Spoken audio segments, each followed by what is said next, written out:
So, tingin ko yung isang experience ko na lang, no, yung nag-swap yung titulo nila. Ang binigay sa buyer is ibang titulo compared dun sa actual ground mismo. Posible ba yun? Swap ng titulo? Possible po yun, lalong-lalo na kapag hindi alam nung seller or nung buyer yung orientation ng property nila.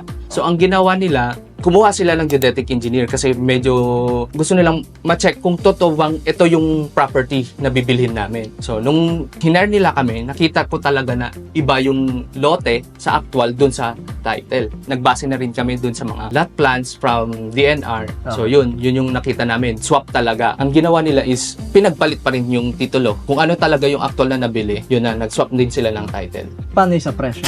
Luckily, pareha sila ng kung ilang square meters. Swerte. So, pareha sila. So, walang masyadong naging problema. Nag-execute na lang sila ng parang nag-usap na lang sila. Ito na yung titulo mo, ito yung titulo ko. Magandang bahay, magandang buhay. See you mga kabahay.